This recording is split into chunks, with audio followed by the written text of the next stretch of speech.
5 एकड़ 5.5 एकड़ जमीन हमारी रौंद दी गई, उसी से हमारा जीविका है, तो कांपेंगे नहीं और बोलेंगे नहीं, गुस्सा नहीं होंगे तो करेंगे क्या? हमको थाने में लाकर रखा गया 12 घंटा। क्यों थाने में क्यों? विरोध कर रहे थे वो कि मत फसल काटने के बाद आप रोड बनाइएगा। धरना हम लोग दे रहे थे मशीन के आगे। के सामने देख रहे हैं, कैमूर में आप चल रहे हैं, खड़ी फसल बाली निकलने के समय खड़ी फसल रौदी जा रही है, जो किसानों के कलेजे पे गर्म तवा रखा जा रहा है। अब इससे ज्यादा कि आप आज जो आ पाए हैं, अगर 4 महीना साल भर पहले आए होते तो शायद इसका निदान कानून तक पहुंचता और इसका निदान भी हो जाता। लेकिन आज अंतिम समय में आप पूछने आए हैं, दैट इज बैड। आपकी आवाज को सुनने आ रही है प्रभात खबर इलेक्शन एक्सप्रेस। देखते रहिए प्रभात खबर इलेक्शन एक्सप्रेस। नमस्कार, मैं नाम प्रशांत तिवारी है और इस वक्त मैं मौजूद हूं कैमूर जिले के चैनपुर विधानसभा के चांद बाजार में। हम पूरे बिहार में 30,000 किलोमीटर की यात्रा करके सभी 243 विधानसभा सीटों पर जा रहे हैं और 2025 में होने वाले विधानसभा चुनाव से पहले लोगों का मन टटोल रहे हैं कि वो जब 2025 में वोट देने जाएंगे तो उनका प्रमुख मुद्दा क्या होगा, वो क्या सोचकर वोट करेंगे, उन्होंने जो सोच के वोट किया था वो वादा कितना पूरा हुआ और कितना अधूरा रह गया, कौन से ऐसे वादे थे जो सरकार की तरफ से किए गए लेकिन अब तक पूरे नहीं किए गए हैं, जिसकी वजह से उन्हें परेशानियों का सामना करना पड़ता है। बता दें कि हमारे इस कार्यक्रम के जो प्रायोजक हैं वो वास्तु विहार ग्रुप हैं, जो कि एक देश की नामी कंस्ट्रक्शन कंपनी है, जो कि अपने क्वालिटी मटेरियल्स और समय प्रतिबद्धता के साथ अपने काम को पूरा करने के लिए जाने जाते हैं। ये बिहार, झारखंड, नेपाल, लखनऊ समेत देश के कई बड़े शहरों और विदेशों में अपना कारोबार करते हैं। साथ ही इस कार्यक्रम के जो संयोजक हैं वो है राकेश मसाले, जो अपने मसालों की खुशबू पूरे बिहार के साथ ही पूरे देश में फैला रहे हैं। साथ ही हमारे मीडिया पार्टनर डेली हंट है। अब मैं आप लोगों का ज़्यादा वक्त ना लेते हुए सीधे लोगों के पास चलता हूँ, जानता हूँ कि उनकी समस्याएं क्या हैं और जब वो 25 में वोट देने जाएंगे तो उनके दिमाग में क्या चल रहा होगा। क्या नाम हुआ आपका? अमित रंजन सिंह। अमित जी, आपके दिमाग में क्या चला जब 2025 में जाएंगे वोट करने के लिए, तो आपकी प्रमुख समस्या क्या है होगा? देखिए, प्रमुख समस्या, हम किसान हैं और किसान से जुड़ी समस्या है कि इस समय अधिग्रहण चल रहा है कैमूर में भारतमाला परियोजना को लेकर। इसमें भूमि अधिग्रहण अधिनियम 2013, नेशनल हाईवे एक्ट 1956 और आर्बिट्रेशन एक्ट 1996 का घोर उल्लंघन करते हुए जिला प्रशासन या राज्य सरकार या केंद्र सरकार सभी ने मिलकर जो है औने पौने दाम पर अधिग्रहण किया है। ये जो जिला से मुआवजा बना है वो बाजार मूल्य से आधा से भी कम था। आर्बिट्रेटर डिविजनल कमिश्नर पटना ने उसको दूना किया, वो भी बाजार मूल्य से भी कम है। उसके बाद भुगतान 1 रुपए का नहीं हुआ। आपके सामने देख रहे हैं, कैमूर में आप चल रहे हैं, खड़ी फसल बाली निकलने के समय खड़ी फसल रौदी जा रही है, जो किसानों के कलेजे पे गर्म तवा रखा जा रहा है। अब इससे ज्यादा आपका यहाँ सिंचाई की समस्या अभी तक पूरी नहीं हुई, न डैम का जीर्णोद्धार हुआ, न सही से खाद मिल पाता है समय पर किसान को। मतलब हर तरह से बदहाल है ये। बिल्कुल, आप बात करते करते आदमी जब बहुत गुस्से में होता है तो या तो बहुत भावुक हो जाता है या कांपने लगता है। आपके साथ दोनों हो रहा है। हाँ, तो आपकी आंखें भी नम है और आपकी आवाज भी कांप रही है। 25 बीघा मतलब आपको 5 एकड़ 5.5 एकड़ जमीन हमारी रौंद दी गई, उसी से हमारा जीविका है, तो कांपेंगे नहीं और बोलेंगे नहीं, गुस्सा नहीं होंगे तो करेंगे क्या? हमको थाने में लाकर रखा गया 12 घंटा। क्यों थाने में क्यों? विरोध कर रहे थे वो कि मत फसल काटने के बाद आप रोड बनाइएगा। धरना हम लोग दे रहे थे मशीन के आगे। FIR चैनपुर थाने में किया गया, चैनपुर CO के द्वारा, और रात को 1 बजे चांद थाना जाके हमको उठा के रात भर रखा यहाँ थाने में। तो आप अपने स्थानीय विधायक जी के पास नहीं कि वो मंत्री हैं, वो चाहते थे इस मामले का मुख्यमंत्री कहाँ लेके गए थे हम लोगों के डेलीगेशन को? वहां से आश्वासन मिला कि फसल नहीं बर्बाद की जाएगी और उसके ठीक दूसरे दिन फसल बर्बाद की। मतलब यहाँ पे जो चैनपुर में और कैमूर में अफसर जो है मुख्यमंत्री से बड़े हो गए। अफसर मुख्यमंत्री से बड़े। मुख्यमंत्री ने आश्वासन दिया, सम्राट चौधरी माननीय उप मुख्यमंत्री जी ने आश्वासन, दोनों लोगों से मिलवाए हम लोगों के मंत्री जी। उन लोगों ने कहा कि नहीं, आप लोगों की फसल बच जाएगी, फसल कटने के बाद आप लोग पोजीशन छोड़ दीजिएगा, रोड बनेगी। उसके ठीक दूसरे दिन प्रशासन रोकना शुरू किया, 200-300 फोर्स को लेकर यहीं बॉर्डर पे चले जाइए, शुरू है काम, देख लेंगे अपने आंख से क्या करना। देखिए, बिल्कुल ये बात पूरे बिहार में, आप जैसे जानते हैं कि प्रभात खबर पूरे बिहार की यात्रा कर रहा है 30,000 किलोमीटर। हम भागलपुर से शुरू किए, भगवा में आज हम खड़े हैं। हमने कैमूर से शुरू किया, किशनगंज तक गए, हम गोपालगंज से गया तक गए। हर जगह एक बात कॉमन निकल के आई है कि जो अफसर हैं वो बेलगाम घोड़ा की तरह काम कर रहे हैं। जैसा कि इन्होंने बताया कि इनका डेलीगेशन जो है, मौजूदा जो यहाँ के विधायक जो जमा खान जी हैं, जो कि नीतीश कैबिनेट में मंत्री हैं, उनके साथ मुख्यमंत्री से मिलते हैं, डिप्टी CM से मिलते हैं। उन्होंने वादा भी किया, उन्होंने आश्वासन दिया कि जब फसल कट जाएगी तब आप जमीन छोड़ दीजिएगा, रोड बन जाएगा। लेकिन देखिए, यहाँ के अफसर इतने बेलगाम हैं कि मुख्यमंत्री से भी अपने आप को खुद को सुपर सीएम समझने लगे हैं।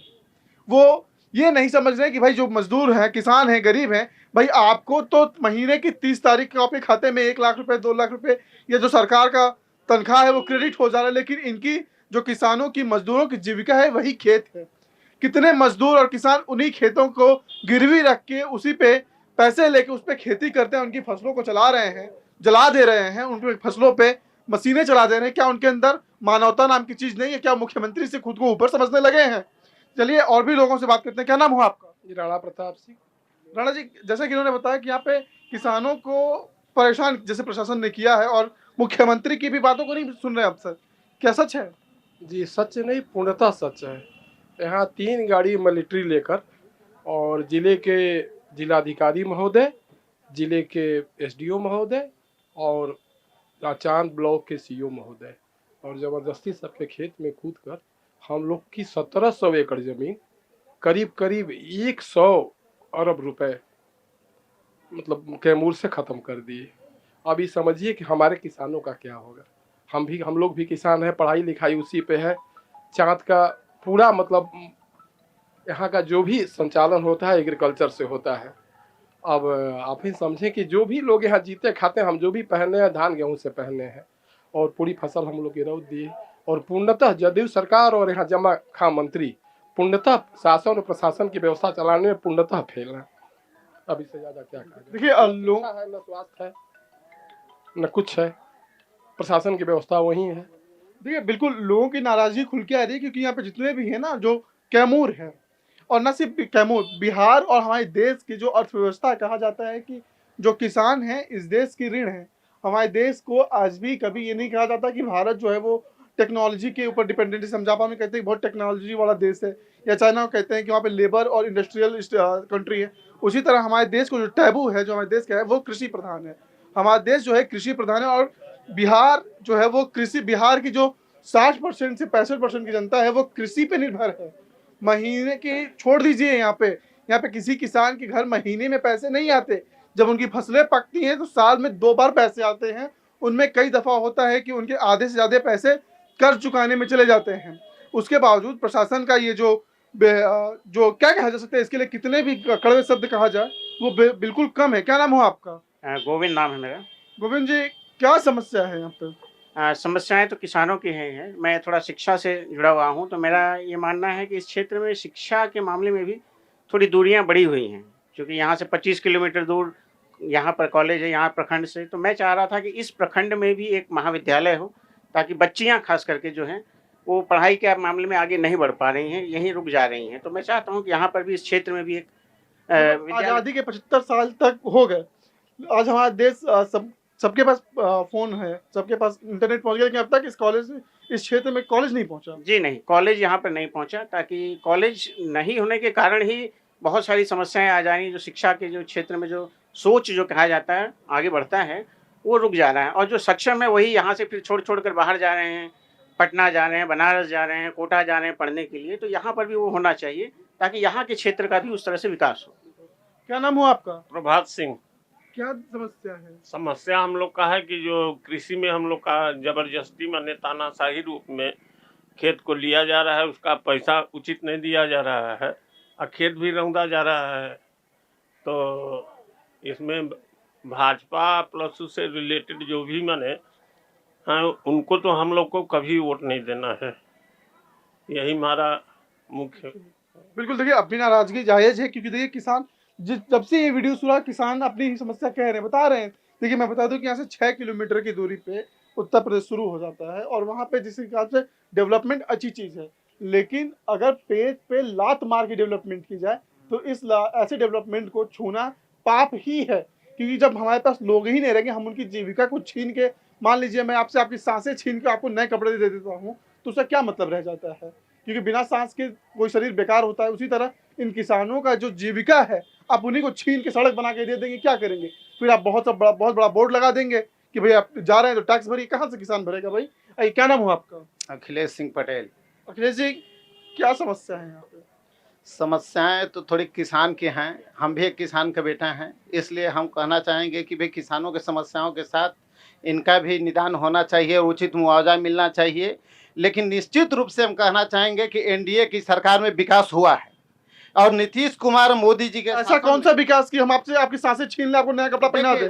देखिए कहीं ना कहीं जमीन जाएगी तभी रोड बिल्कुल जाएगी। नहीं, एक मिनट, देखिए हम भी पूरे बिहार में घूम रहे हैं। नहीं, सुनिए, आपने विकास की बातें की, आप पार्टी का पक्ष रखिए, मुझे कोई दिक्कत नहीं है, लेकिन विकास तभी अच्छा लगता है जब पेट भरा होता है। जब आपका पेट ही नहीं, आपकी जमीन, देखिए आप जैसे कह रहे हैं आप एनडीए के नेता या कार्यकर्ता हैं, चलिए ठीक है, ये किसानों को आप लेके गए प्रशासन के पास कि भाई चलिए फसल पकने में बहुत वक्त नहीं रहेगा, 1 महीने का वक्त, 1 महीने बाद काम कीजिए। ऐसा तो है नहीं कि आज वो फसल रोक दी, कल यहाँ पे सड़क बन जाएगी। देखिए ऐसा है कि जो भी कंपनी या जिस विभाग को काम दिया गया है उसको समय पर पूरा करना होता है। ऐसा नहीं है कि मतलब अच्छा एक बात है, कौन सी ऐसी कंपनी, एक मिनट, कौन सी ऐसी कंपनी जो 22 में कंस्ट्रक्शन का काम करती है, 22 में लोग घर नहीं बनाते, 22 में 100 करोड़ सड़क बन जाएगी? देखिए ऐसा है कि पहले 1 मिनट, ऐसा है कि पहले एक्सप्रेसवे बनने से पहले घोषणा किया गया था, टेम्पो और रिक्शा पर सीओ वीडियो साहब घुमवा कर मना किए थे कि आप उस पर मत कृषि कार्य मत करिए। लेकिन हम किसान के बेटा हैं, किसानों को मुआवजा समय पर मिलना चाहिए और किसानों का काम होना चाहिए। पैसा नहीं मिलेगा आप काम लगा देते हैं, लेकिन हम एनडीए के साथ हैं, एनडीए का वोट हम लोग एनडीए को। ठीक है, आप एनडीए को करिए, किसी भी को करिए, वो आपकी पर्सनल चॉइसेस, हम उस पर नहीं बोलने जा रहे हैं। क्या नाम हुआ बाबा आपका? मनु प्रसाद सिंह। क्या समस्या है जैसे लोग बता रहे हैं यहाँ पे? सबसे बड़ी चीज है कि आज दुख के भी साथ करना पड़ता है आपसे और खुशी के साथ भी, कि आज अंतिम समय में आप इस बात को जानने के लिए आए हैं। फर्स्ट आपसे निवेदन है, थोड़ा सा दूरी रखिए, कि आप आज जो आप आए हैं, अगर 4 महीना साल भर पहले आए होते तो शायद इसका निदान कानून तक पहुंचता और इसका निदान भी हो जाता। लेकिन आज अंतिम समय में आप पूछने आए हैं, दैट इज बैड साइड में हुआ। ये आपको आज का दिन का नहीं पूछने की बात है कि आपकी क्या समस्या है, आपके पास है पावर कि आप समस्या हमारा हल करवा दीजिएगा? नहीं, बिल्कुल। देखिए अखबार का ताकत जो है वो अंग्रेजों को यहाँ से निकालने तक कर रहा है, लेकिन हम उस पर नहीं जाते हैं। हम आपकी समस्या को पहुंचा सकते हैं। दिन रात यहीं के रहने वाले हैं, यहीं के रहने वाले हैं, नहीं रुके, यहीं के रहने वाले हैं, अफसरों के बीच में रहते हैं। ये नहीं जानते हैं, यहाँ के किसान हैं, इस बात को ये नहीं जानते थे। ये इनकी उम्मीद नहीं उठानी चाहिए थी। सारा भ्रष्टाचारी होता है ब्लॉक में, ये नहीं जानते हैं। नरेगा में जाइए, कोई ऐसा स्कीम नहीं है जिसमें भ्रष्टाचारी ना हो, और जमीन पर कुछ नहीं है, 0 पर है। किसी भी सब्जेक्ट को ले लीजिए, ये आपका दायित्व है। बड़ी खुशी हुई कि आप आज जानने के लिए आए, लेकिन आपको आना चाहिए था पहले। बिल्कुल देखिए, नहीं बिल्कुल देखिए, आज हम क्या करेंगे कि हमको क्या है, यूपी के बॉर्डर पर हमारा है, बिहार के अंतिम छोर पर है, पात में अंतिम आदमी को क्या मिलता है आप भी जानते हैं। इसी से समझ है कि क्या स्थिति है। आज कहने की बात नहीं है, क्या करेंगे, आप कुछ कर नहीं पाइएगा, तो कहने में कोई ही नहीं है। लेकिन अब दुख इसी का है कि इनके अलावा कोई दूसरे पार्टी में भी दम नहीं है, लाचारियों का हम लोग उनको दे रहे हैं, सपोर्ट कर रहे हैं। बिल्कुल देखिए, जिम्मेदारों की पहली जिम्मेदारी है कि ये बात बिल्कुल सही है, बाबा का गुस्सा भी अपनी जगह पे बिल्कुल जायज है कि जिम्मेदारों को अपनी जिम्मेदारियों को समय रहते उठाना होता है। अगर नहीं उठाएंगे तो ऐसे ही लोग मजबूर रहेंगे और लोगों की समस्याओं का समाधान नहीं होगा। लेकिन मैं आपको फिर से बता दूं कि प्रभात खबर अपनी निष्पक्ष पत्रकारिता के लिए जाना जाता है। दूसरे क्या करते हैं हमें उससे मतलब नहीं है। प्रभात खबर कभी सच को उठाने से नहीं रुकता है, हमने हमेशा सच को उठाया। उसी का एग्जाम्पल है कि यहाँ पे बिहार में भी सत्ता बदली है। इसका आप बुजुर्ग हैं, आपको पता होगा कि प्रभात खबर की ही वो रिपोर्ट थी जिसने एक मुख्यमंत्री को इस्तीफा देने पे मजबूर कर दिया था। तो खैर वो सारी बातें अपनी जगह पे, लेकिन प्रभात खबर ऐसे ही ग्राउंड के रिपोर्ट्स के लिए बने रहिए। प्रभात खबर के साथ कैमरे के पीछे साहिल, मैं प्रशांत तिवारी। अब दीजिए इजाजत, आप सभी का बहुत बहुत धन्यवाद।